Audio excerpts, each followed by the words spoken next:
Oh man, it has been a big week.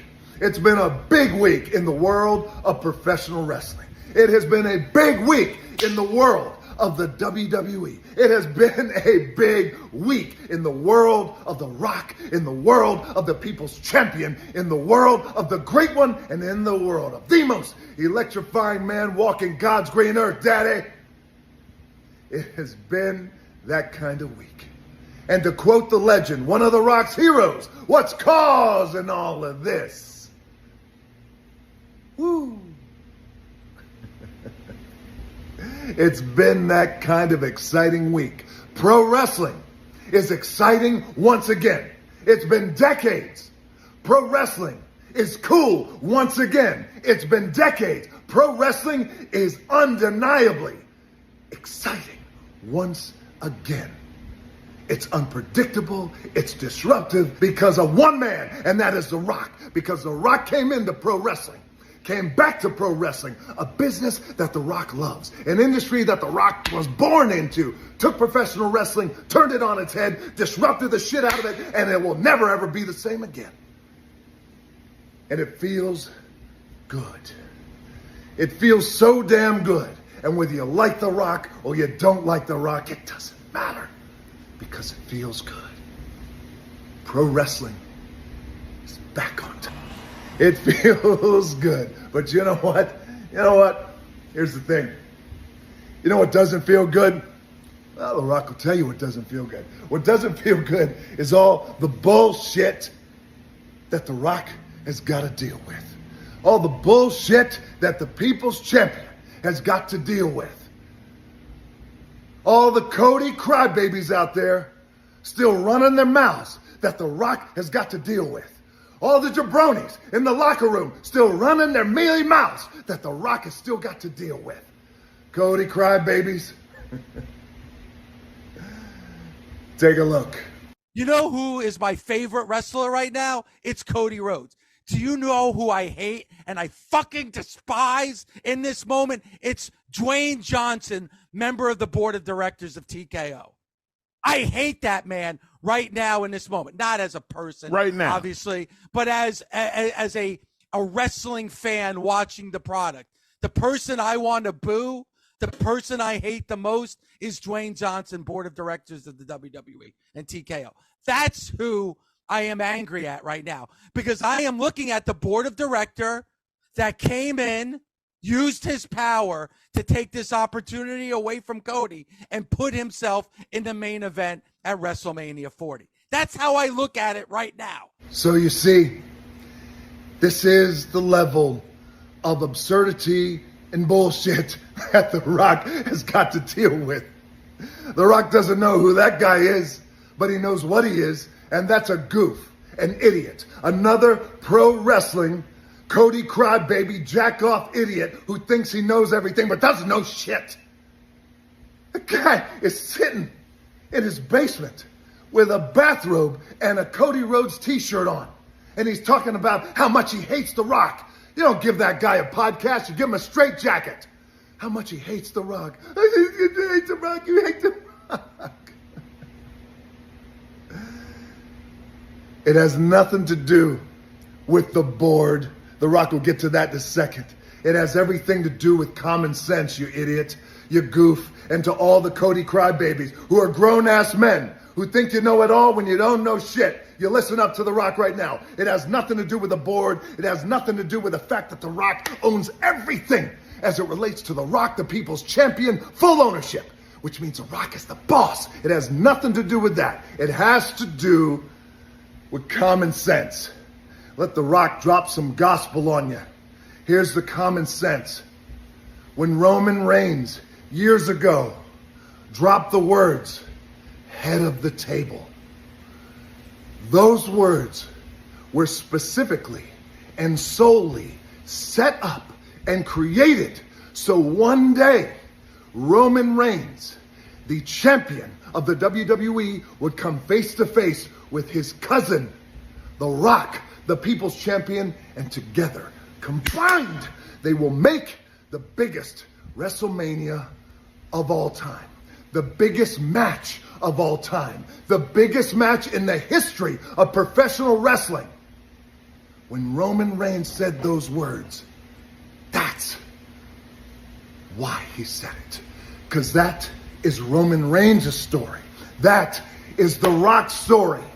At one time, that was Cody Rhodes' story, but it was last year. And what happened last year at WrestleMania? What's the technical term? He shit the bed.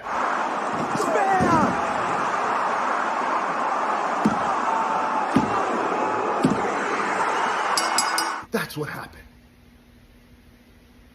And then The Rock comes back on January 1st of this year. It's a big year. You know it, and The Rock knows it. It's an exciting year. You can feel it in the air. You can feel the mana. 2024, we're going to kick it off the right way. The Rock goes out there in front of that crowd in San Diego, California, and said exactly what he promised he was going to say, because we had an agreement. And that agreement was The Rock was going to go out there and he was going to test the waters. And he was going to see how the crowd reacted. Where should The Rock sit? You remember. Should The Rock sit at a booth? Crowd didn't know where I was going. Should The Rock sit at a bar? Bigger reaction. Yeah, The Rock loves a bar because The Rock loves him some tequila. Or should The Rock sit at the head of the table?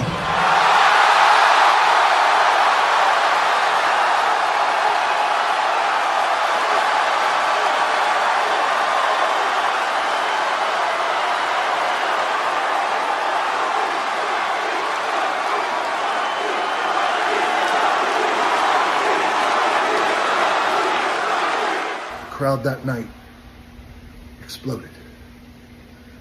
Around the world, exploded. And just as sure as The Rock has chills on his arm, the world exploded because they knew after all these years they were finally getting The Rock versus Roman Reigns, the biggest WrestleMania of all time. Of all time. Then what happens? Cody Rhodes, he wins the Royal Rumble. Fair and square, works his ass off, and he wins that Royal Rumble, baby. Yeah, he's going to WrestleMania. Yeah, good for him. Good for him. The Rock was happy. But what happened? The Rock called Cody Rhodes, had a conversation. But it was a conversation that a few have had with Cody Rhodes before. Because Cody knew the biggest match of all time was looming.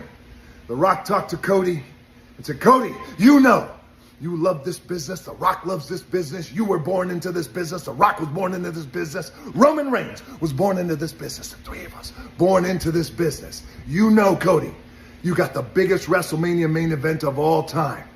Right here, you have an opportunity to bring this business up to places it's never been before. You can always, with all due respect, finish your story another time.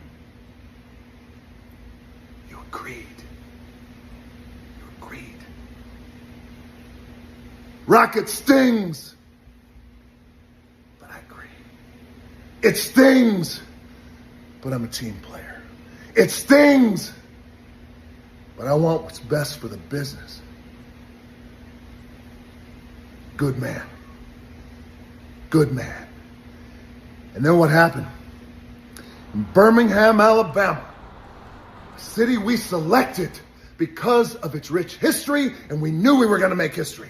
It was your job, Cody, to introduce The Rock, thus setting up the biggest main event of all time. And what'd you do? You did exactly what we agreed on.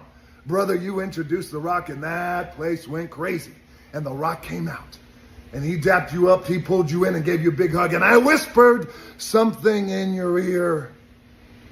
Let's put on the biggest WrestleMania of all time. Let's do it for the American dream. Let's do it for the Soul Man.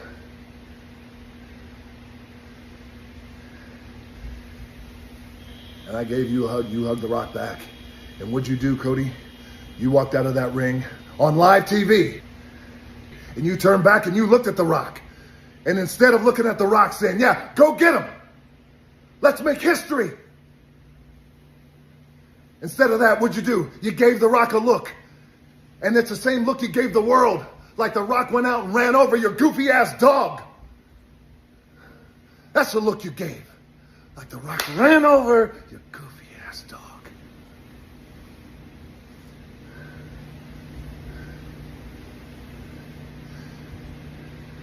And then sometime from that moment on until Las Vegas, you changed your mind. You know what? That's no problem. You can change your mind. You have that right. And The Rock accepts that. Everybody has a right to change their mind. The Rock accepts it. You changed your mind. But here's what The Rock doesn't accept. Is how you did it. I'll say it again because it's important. To all the Cody crybabies and all the goofs out there and the idiots who still complain. Cody, you had a right to change your mind. You won the Royal Rumble. But what The Rock doesn't accept is how you did it. Saw you in Las Vegas. Saw you in Las Vegas. Saw you backstage 20 feet away. Rock dapped you up, gave you a hug. Did you say anything to The Rock then? Hey, Rock, I got something on my mind. Yeah, tell me about it. Hey, Rock, I got something that's eating me up inside. Cody, go ahead, tell me about it. Let's walk over there. Let's talk in private. Come and tell me about it. Did you say any of that? No, you didn't say a thing. But what'd you do? You waited until Roman Reigns walked out there and announced he's facing The Rock. Then The Rock went out there, showed the entire family tree, proof of the most dominant family in professional wrestling, in entertainment, and in sports in the world. And accepted Roman Reigns, accepted the challenge, blood oath, and we were going to put on the biggest WrestleMania of all time. What'd you do? Then you came out and you interrupted. Hold on, hold on.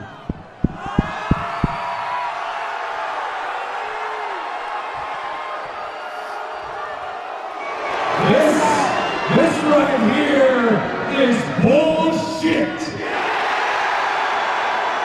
You said it was bullshit. Yeah, it was bullshit. You could think it's bullshit, brother. Not a problem. But you know where you really screwed up? It's when you talk shit about my family. All the Cody crybabies. No, he didn't. No, he didn't. Shut your mouths. You talk shit about my family. What'd you call them, Cody? It's not a family. They are nothing but lackeys, but yes men. They're goons. Then you spoke about Roman's grandfather, and you spoke about my grandfather, the great High Chief Peter Maivia. If your grandfather was here,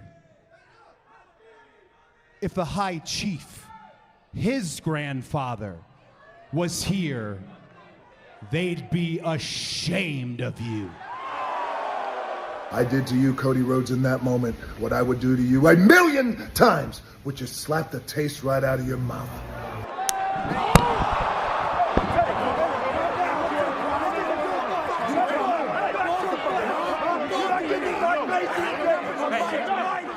And then what happened? What happened? The Rock embarrassed you in front of the world, boy. Slapped the shit out of you. You had it coming. Talk shit about my family again. Said it to you then, I'll say it again. I'll say it forever. Talk shit about my family again, and I'll do worse than that. But then what happened? Your new best friend. You got a new best friend. How about that? You got a new best friend in the walking clown show known as Seth Rollins. What did Seth do? The Rock slaps the shit out of you. Seth steps to The Rock. The Rock pushed him back, gave him a little love tap. Get back, boy. You don't want any of this. The Rock doesn't know you. You don't know The Rock, but you don't want to know The Rock in that way. This is none of your business. The Rock doesn't know Seth Rollins, never said a word about Seth Rollins publicly, privately, doesn't matter. Doesn't matter. The Rock has no idea. The Rock has no idea why this man is getting in our business, but he did. And not only that, but then he just can't help himself. Like a lot of the jabronis in the locker room, just can't help himself and start talking shit about The Rock. Take a look. Yeah, he's going to open his mouth. He's going to run his mouth. He's going to say the same crap he's been saying for the last 2 decades because he can't come up with any new material. But the bottom line is, and I've said it before, he's an afterthought. This is our story. It's our era. We built the last decade of WWE, this Elimination Chamber show, WrestleMania, the biggest ever. We built it without him. So he can come in, he can get what he wants, he can take his little piece, and then he can go back to Hollywood and do his thing. Because we got this thing, but we don't need you, big guy. You don't need The Rock, huh? Rock, we don't need you. You don't need The Rock. If you were a little smarter, Seth, you'd realize how stupid you sound. Let The Rock drop some gospel on your goofy ass. You need The Rock in ways that you can't even imagine. Here's some gospel. You think when Ari Emanuel, The Rock's good friend, The Rock's business partner for decades, The Rock's lead agent, someone who The Rock looks to like a big brother. You think when he goes to sit with Netflix across from Ted Sarandos, The Rock's good buddy and business partner, sitting across from Bella Bajaria, The Rock's good friend and business partner at Netflix. You think when they're inking, when they're signing this $5 billion deal for the WWE and Netflix, do you think that Ted and Bella is saying, hey, Ari, when WWE comes to Netflix, is Seth Rollins going to be champion? Do you think that that's what they're asking? No, they're not asking that. Number one, because they don't care. And number two, they don't know who in the hell you are. You know what they're asking? Hey, Ari, we'll sign this $5 billion historical deal. Never before. But one question. Where's the people's champion? One question. Where is the man, The Rock himself? One question. Where's the man who has the most watched film in the history of Netflix? The Rock. Where is he at in this whole thing? Ari looks at them and says, he's locked in for life. He's locked in for life. Director of the board, owns everything as it relates to his name. He's locked in for life.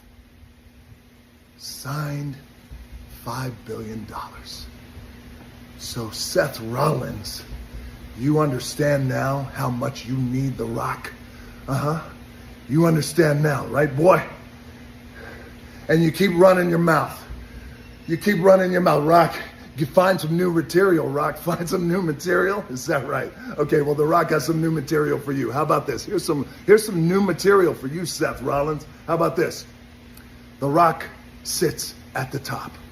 Director, TKO board, not WWE, but TKO, which means The Rock is the boss, which means The Rock is your boss, which means The Rock owns everything. The Rock, everything associated with The Rock, the people's champion, owns it all, which means The Rock is your boss, which means, Seth Rollins, if you keep running your mouth and sticking your nose in the Bloodlines business, then that world title that you have around your waist, very soon, The Rock will make that title go to somebody else.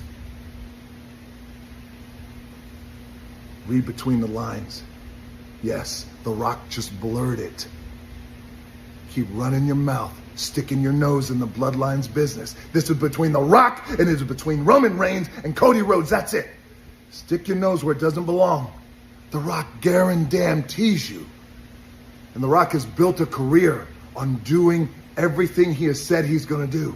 The Rock guarantees you stick your nose in our business, that world title that you have around your waist will go to somebody else.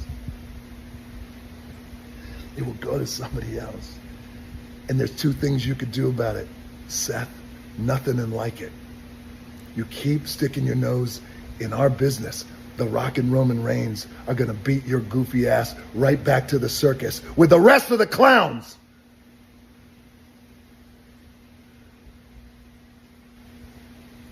Cody Rhodes, for you, the Cody crybabies, for your new best friend, the walking clown emoji himself, Seth Rollins, and to your goofy ass dog, The Rock says this: you all are advocates of Cody finishing his story. It's so important. Cody Rhodes, you took something from The Rock. You insulted my family. You took something from The Rock. You took something from Roman Reigns. You took something from the millions and millions and millions and millions of the real fans who wanted to see the biggest WrestleMania event of all time. You took it away. You took it away. And now you're going to pay. Cody Rhodes, from the bottom of my heart, man to man, fuck your story.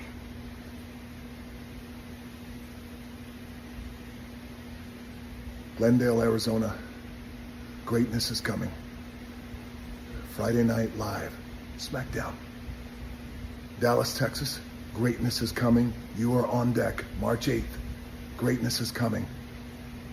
Memphis, Tennessee, March 15th. The Rock is coming home.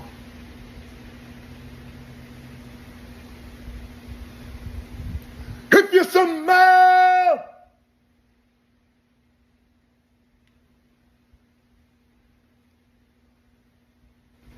what The Rock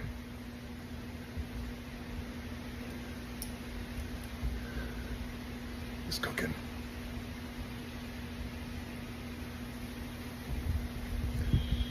Fuck your story.